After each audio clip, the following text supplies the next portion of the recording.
Esses dias vi uma discussão em alguns lugares, de pessoas perguntando assim se algum analista já pensou em desistir da própria análise.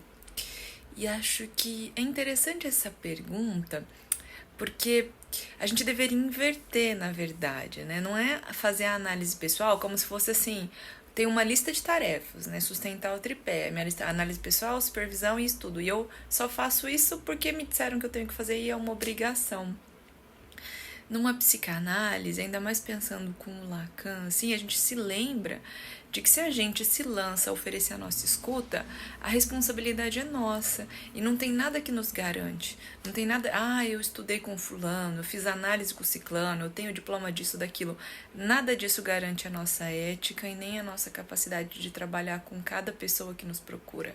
A gente tem que se perguntar, se questionar, construir e sustentar isso. Então, essa pergunta de pensar em desistir da análise pessoal, ela não faz muito sentido sequer, porque eu penso que é a experiência com a psicanálise. É claro que a gente troca de analista, a gente tem tempos de análise, então talvez fiz um trecho de análise, trabalhei alguma coisa com esse analista, e daí faz sentido, tô pensando em trocar, encerro então esse trabalho aqui, começo um outro, isso é uma coisa, mas a relação que a gente tem com a psicanálise, ela é atravessada, baseada, fundada pela nossa análise. A gente não tem psicanálise, não é ir lá e decorar, decorar o que é complexo de Édipo, o que é eu, isso e super eu. Porque isso, se a gente só fica no campo teórico, isso é pura resistência. A psicanálise, ela é o que atravessa a gente, o que ressoa a gente. E o que aí a gente consegue fazer com isso? Ela não é só um decorar, porque essa fetichização da teoria... Então, é por isso, é porque uma relação com a psicanálise que não passa pela própria experiência com o inconsciente, um trabalho de si mesmo com o inconsciente, ela é uma idealização, ela é uma defesa, ela pode ser um fetiche, ela pode ser qualquer coisa, é uma ilusão, de poder, né? Vou estar lá naquele lugar, vou saber tudo. Quem não essa velha história, né?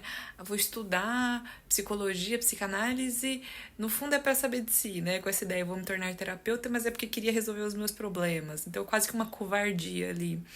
E isso não pode ser suficiente para sustentar esse lugar tão importante de trabalhar com o sofrimento psíquico dos outros. Se a gente não tem essa curiosidade, essa animação a de fato ir lá e lutar com as nossas questões, com os nossos fantasmas, o que a gente está fazendo?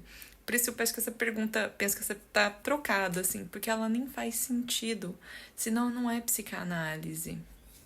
Se a gente não se anima a cuidar da gente mesmo, se a gente não se interessa, se aquilo também não desperta isso, porque é tudo, é difícil pensar as próprias questões, é difícil se propor a questionar as próprias certezas, é um desafio, é isso.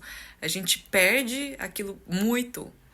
Um sujeito se desfaz para a gente poder construir outras coisas. É muito.